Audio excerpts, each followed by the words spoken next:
You're watching Coin 6 News with Emily Burris and Travis Tyke. Watching out for you. Welcome back. Sake One Brewery. You know them, you love them. They are the sake brewers in our own backyard out in Forest Grove. It's so cool. Well, they are taking things to the next level, spicing up your summer this year with a new celebration, bringing together creators, food enthusiasts, and wasabi. And they're also known, I mean, they're an award-winning sake brewery, like you said, in our own backyard, but they're recognized internationally. Yes. Pretty cool stuff right now. Of course, we can't talk about all of the summer fun without talking about how that sake gets made. Kohr over at Sake One in Forest Grove this morning to take a look at how the Japanese staple is made. Good morning from Forest Grove at Sake One.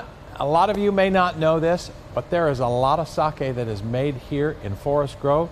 Sake One is the #1 producer of premium sake in America. I have Paul Englert with me here, who's part of the program.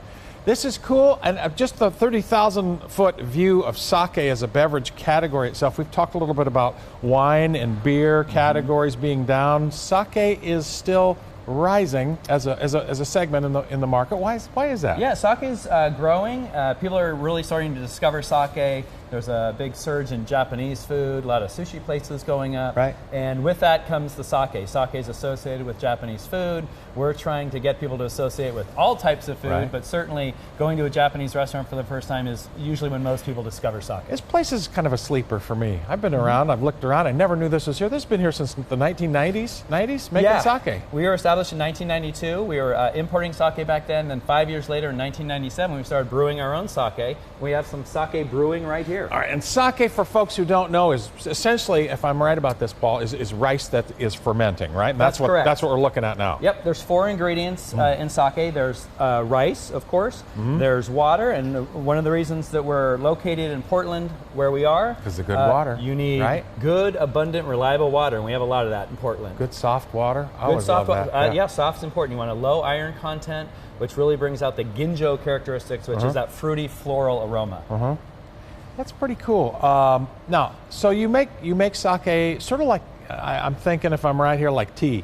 You ferment this, you get it in water, the rice that's ground down a little bit, you get it in water, then you just kind of French press it into sake. Is. I mean, am I on something there? Or yeah, close? I wish it were a little quite that simple, but we have a very large purpose-built press from Japan downstairs, and it's a very complicated process, but the rice is pressed. So what you see here is a lot of rice sediment. It's almost cottage cheese or cloudy I see it kind of bubbling up there, yep, too. It's still bubbling. That's the fermentation process at work, right? Fermentation, yeah. It's near the top, so it's just about over.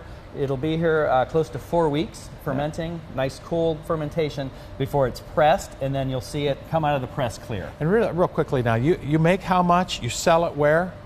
So we sell over 300,000 cases, 9-liter cases of sake. Nationwide? Sold nationwide. We export a little bit as well.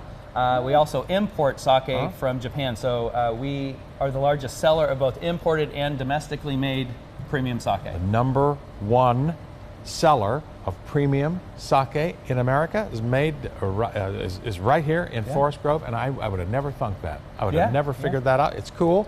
We also want to tell you a little bit, just to tease you ahead here a little bit this morning, we have a Wasabi Festival coming up here in June that is going to be all the rage as well. Wasabi is you don't want to eat that stuff while you're breathing out of your nose. I'll just tell you that if you've had it before here. More coming up here in about 20 minutes. Tell you a little bit more about Sake One here in Forest Grove, the fermentation process, all of the magic that goes on behind the bottle.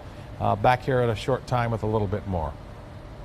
Wow, thanks, Kohr. That's so interesting. Yeah, it's fascinating. Maybe you just need a little sake to go with that wasabi, Kohr. Maybe that's how you wash it down. That's what I did over dinner on Friday. I took a little bit of an ambitious bite there with the wasabi, and it took me a minute. I was just clearing out my sinuses. Yeah. And guess who will be in Japan in 3 days? Boom! That's going to be so much fun. I'm so excited to try the sake. The food. Oh my gosh, can't You wait. might need to make a trip over to Forest Grove first, just to to Get learn a taste up on first. sake. Get some info, side. and then that's going to be so fun. Such a great place to go here in the area too. We're tracking some nice spring